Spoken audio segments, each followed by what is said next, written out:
If you remember, I'm a lazy organizer who'd rather be organized than spend entire weekends sweating over it. So tell me, are you already being ambushed by the school supply aisles and the pumpkin spice ads? Well, you know what season it is then. Back to school. And today we're zeroing in on the epicenter of morning chaos, your kid's bedroom, or your teens, or even your very own. In city apartments, this space may be the size of a walk in closet. In the suburbs, it might be bigger, but clutter creep feels the same everywhere. So let's reclaim it in one focused hour. So in today's episode, you're going to hear about a 6-step, 60-minute bedroom reset. Don't be worried. It's broken up into 10-minute sessions. So everyone's ready for back to school. And you'll also hear about a routine that keeps the room reset all semester without any nagging required. On Friday last week, a friend told me that she doesn't know if it's even worth it to have her teen clean up and organize her bedroom before school starts because it's just going to get messy again within weeks. I understand her. It's not easy to ask anyone to do something that's not in their wheelhouse, right? First, they have to believe in the benefits of doing whatever it is you're asking them to do. Like if you ask me to go on roller coasters at the amusement park, you're going to be hard pressed to get me on one of those because I know the price I'm going to pay, namely the motion sickness. And yet maybe I could be persuaded in the moment by the group fun, by the shared experience. Maybe, maybe not. The point is that there must be a benefit to that person that's compelling enough for them to want to do it, right? So for her teen, then, what's the benefit that she can clue her child in on? It could simply be that then mom will stop asking. It could be that they'll be able to find their stuff more easily. They'll have more space to have friends over or have a space of their own that they can enjoy with pride. She knows her child and the benefits that might be compelling for them. But what I can tell her is that with a simple routine that her child can do just one night a week, that room can stay organized for the long term. What does recent research tell us about the benefits of organized bedrooms? Well, organized rooms help us avoid decision fatigue. A study in the journal Environment and Behavior found that kids take 2 to 3 times longer to choose outfits in visually cluttered rooms. And organized rooms help us avoid the lost and frantic syndrome. The National Retail Federation reports that families spend an average of 8 minutes every school morning searching for misplaced items. And you and I both know that 8 minutes on a school morning is too long to waste. How does organizing a bedroom for back to school help you to be organized for beautiful living? Well, it helps you to love your home, pillar 2, and thrive daily, pillar 5, because organized bedrooms support calm brains and calm weekday mornings. So let's get into the 6-step, 60-minute bedroom reset of your bedroom or your child's bedroom. You'll need a timer. If music is a motivator for you and your child, then cue up maybe a 3-song playlist, which is about 10 minutes for each of the 6 steps, okay? 6 steps, 10 minutes each. That's an hour total for this bedroom reset, right? Step 1 is to micro purge drawers. That's from 0 to 10 minutes. How you're going to do this is you're going to hand each child a small tote. Empty one dresser drawer at a time onto the bed or just open it up and be able to see everything in it and quickly sort it, okay? Anything that's too small, ripped, or meh goes into the tote. In these 10 minutes, we're doing the easy sorting, okay? The decisions that they can make quickly and definitively. There's not going to be enough time to think about the, do you like it? Or have you worn it in the past 60 days? Because what you're trying to do here is quickly go through all their drawers to eliminate whatever doesn't fit and free up prime real estate for clothes that they'll actually wear this season. Okay, so your 10-minute timer goes off or your 3-song playlist is done.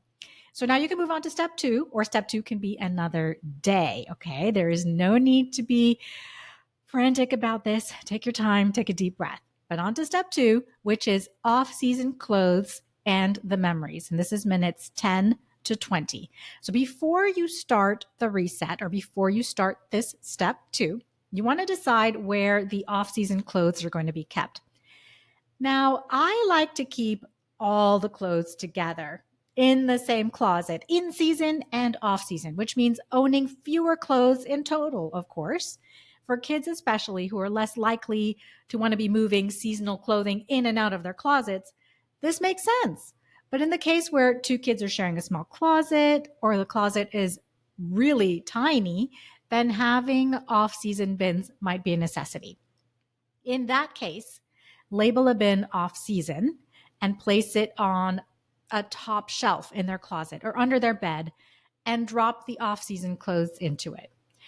Before starting the reset, or also before starting this step, you'll also want a small bin that you will label memories, and you'll drop any keepsakes that are on the floor or on the bed or in the desk into this bin. And that bin can also live on the top shelf or under the bed alongside the off-season clothes. Creating these two bins, that means that you've lifted the bulky stuff, the winter boots and keepsake jerseys and that type of thing off of the closet or bedroom floor. You've given your child a regular place to drop these things instead of not really knowing where the stuff goes. So then it ends up piled on their desk or on the floor, right? Step 3 is to set up a vertical backpack center, and that's minutes 20 to 30. Again, before you begin the reset or before you begin this step, find some unused wall space in the bedroom. Everyone needs a place to put their bag regularly. And if stuff is landing on the floor or getting piled onto a desk, so there's no space for homework, well, vertical space is a good place to set that up. So screw a sturdy hook or two into the wall. Make sure it's secure with wall anchors if you're not drilling right into wall studs. And then their backpack and their sweatshirt can get hung on the wall instead of being thrown on the floor. What's great about this is that when the backpack is at eye level, they're more likely to take stuff out of it, like permission slips or anything else, right? It's magical. I have to say that this works for adults too. So if you find yourself not regularly taking your lunch containers out of your work bag every day when it's on the floor, try hanging it up on a hook. It's probably going to make it easier for you to empty your bag from there than going after it on the floor. And really, converting dead wall space into a regular spot for the backpacks slashes the time spent in the morning searching for their things, okay? Step 4 is a bedding refresh, and that's minutes 30 to 40. So strip the bed, pop on a fresh sheet set, and then go start a load right away and wash the spare set. And at the end of your reset, get the sheets into the dryer. And when they're done, fold or roll the spare set into a tidy, like sheets burrito. It doesn't have to be perfect, and put it in the closet in that bedroom. And if there's just zero space in the closet, then in the nightstand. Keeping the spare set of sheets as close as possible to the bed makes it more likely that the sheets will get changed out. And that streamlines sheet stay for everyone. Also, I think that everyone, even kids, love the crisp hotel sheets vibe. Yeah. So you're showing them how to get that vibe more easily. All right. Step 5 is to set up a tech center, and that's minutes 40 to 50. Now, what you need here depends on what electronics you allow your kids to keep in their bedrooms. My son's 5th grade teacher urged them to have their iPads charging overnight with the iPad right in their backpacks. Apparently, a lot of kids were showing up at school with depleted iPad batteries and they'd forget their chargers at home. So if that's something that you want to do, then placing that backpack hook within reach of an outlet would be really good. And assuming that you're okay with the kids having their phones in their bedrooms, then having a usual spot to charge is what you want, of course. And also keep their headphones, external batteries, laptops, and any other tech items in one specific spot is going to be important. So weekday mornings are not a scramble to remember the tech things they need for school, right? So call it their tech center. Maybe it's as simple as keeping everything charging on top of their desk every single night before bed so that in the morning it's easy to grab and go and nothing is forgotten, not the headphones or the chargers. Most importantly, though, is to make sure that nothing is charging on the floor. I have seen so many stepped on laptops and iPads. Your kids may insist that it's okay, but I insist that it's a big risk. I don't want the stress of a crushed iPad screen on Monday morning. Step 6 is to pre-plan outfits for the week. That's minutes 50 to 60. This is going to cut the indecision every morning, and it makes sure that the specific shirt that your kids want to wear is actually clean.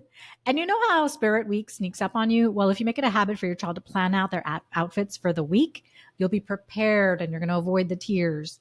Having your child do this builds their independence. They get to choose with your guidance. The first few times you do this with young children, just give them two options to choose from. You don't want the first experiences at picking outfits to be something that takes forever, right?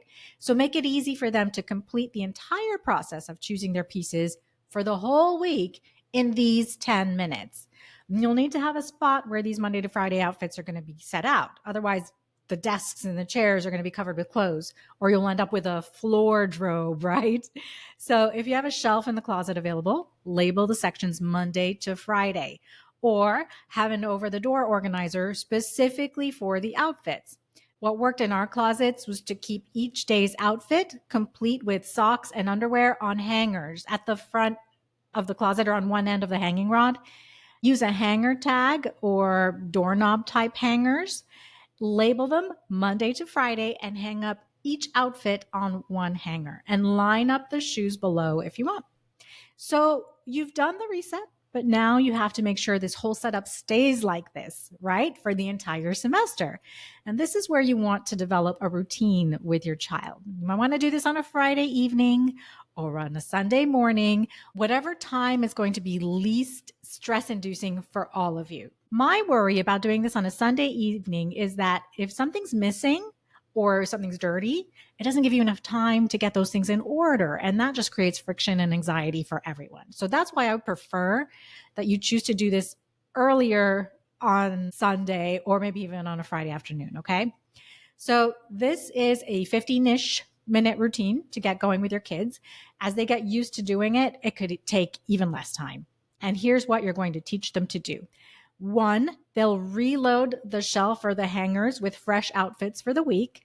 2, they'll park their tech into their chargers in that tech center. And 3, they'll do a quick scan of the memories and off-season bins. And they drop any new memory items into the memories bin. And if it's a change in seasons, you may need to help them trade out some pieces from that off-seasons bin. This is a micro maintenance each week, and it's going to keep the bedroom reset humming until winter break, okay? So here's a recap of the 60-minute bedroom reset broken into 6 10-minute steps. Step 1 is to micro purge the drawers. Step 2 is to prep and fill the memories bin and maybe an off-season bin of clothing. Step 3 is to create a vertical backpack station. Step 4 is to do a bedding refresh. Step 5 is to create a tech center. And step 6 is to set out a week's worth of outfits. When I planned this episode, I was thinking, well, the first week of August is perfect timing. It's going to give everyone some time to get it done before school starts. Only to find out that my sister's kids started school on July 30th. You guys, when did summer get so short? I totally get it though. They're trying to minimize the summer slipping, right? To make sure the kids don't lose what they've learned from the year before. Change is hard, but I can accept it and we can make the best of it. So if school has already started for you, happy back to school. And you can definitely still do a bedroom reset this weekend as an activity to hopefully keep the excitement of back to school going. Maybe invite friends over the following Friday after doing a reset, because everything is going to be nice and tidy in their rooms now, right? So that might be a great motivator for you and the kids. Wherever you are on the back to school timeline, I hope you enjoy this season. Work on the challenges, but embrace the changes. Remember that the teachers are right there with you navigating this whole thing. So help each other out. Thanks for spending time here with me today. It's always a pleasure to hear from you. So feel free to let me know your back to school challenges, whether it's meal planning, working on an electronic schedule, or your to-dos, or if your kitchen is the spot that's driving you a bit batty, then go to fireflybridge.com/update and get on the wait list for my free class, 3 simple steps to declutter your kitchen in just a weekend. That's going to totally help your kitchen frustrations. You can always email me or DM me on Instagram at Fireflybridge Organizing, okay? I'm Zee. I'm cheering you on to organize for beautiful living. I'll see you next week.